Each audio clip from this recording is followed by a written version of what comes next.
You want to know how insane some of the anti-gun crowd are in Canada?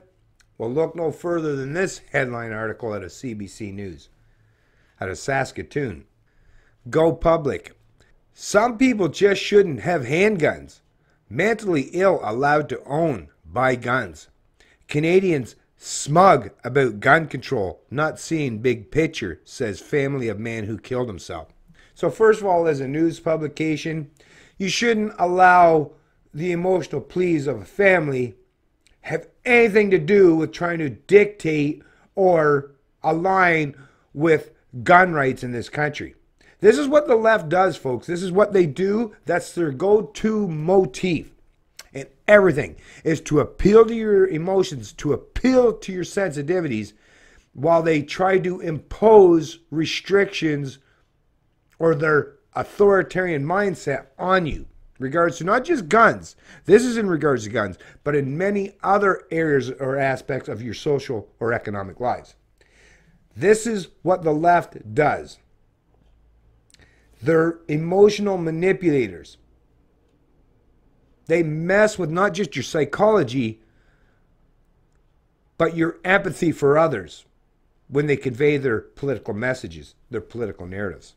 Family members whose loved ones have used legally obtained guns to end their lives are warning Canadians not to be smug about gun control, saying their stories show more could be done to ensure the law keeps guns away from people who pose a risk to themselves or others.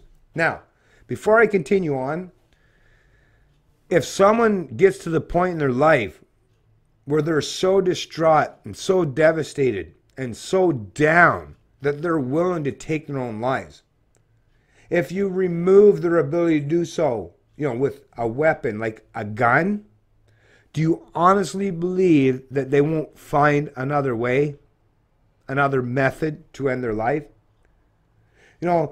I feel bad about anyone, men or women, and that's the thing, it's men predominantly that are taking their lives.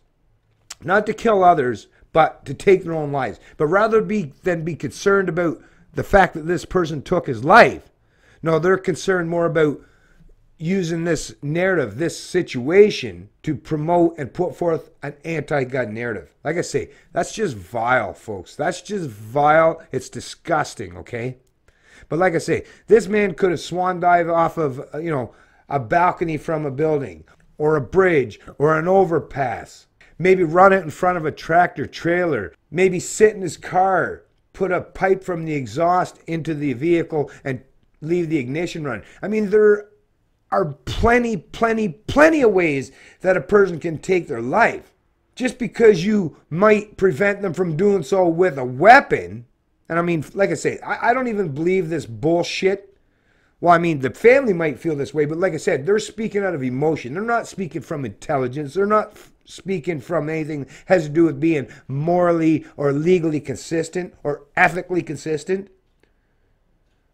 So the media fucks are the one that I blame most. Not these people. I feel bad for anyone. You lost a loved one. I'm sorry for you. But you should not allow the media to take advantage of that and spin a narrative to try to be anti-gun and to try to take away people's inherent and inalienable right to be able to defend themselves, to hunt, or just be able to buy a product.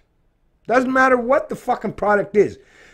Just because something can be used as a weapon to harm other people unnecessarily, it can also be used in many other ways, for many other means. But like I say, the leftists, the authoritarian leftists, they truly don't care about being even remotely honest or morally consistent. All they care about is using your emotion against you. According to RCMP stats, 80% of firearm deaths in Canada are by suicide. 80% are suicide. And like I say, it has nothing to do with the instrument they use to commit that suicide. The fact of the matter is, this article should be more concerned about the fact that 80% of deaths by firearms are suicides. And I expect you have a lot of ex-military or even some in law enforcement that have finally seen the light of day and recognized and realized that what you did had severe moral implications.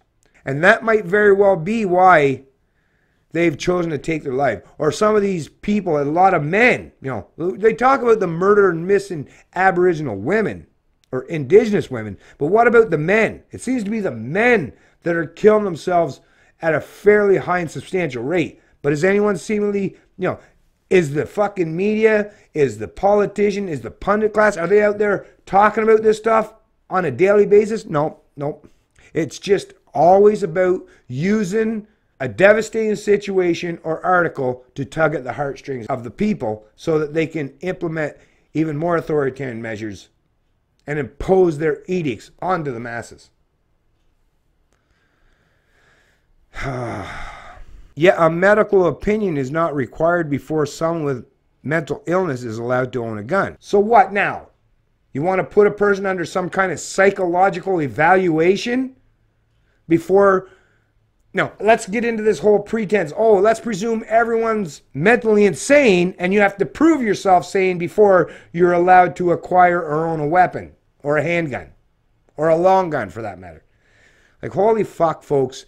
You know, the more you keep moving that goalpost, the more you keep allowing these authoritarians to move that goalpost, well, eventually at some point in time, you're going to wake up and realize that I am wholly enslaved. That boiling frog approach, that's what they're doing.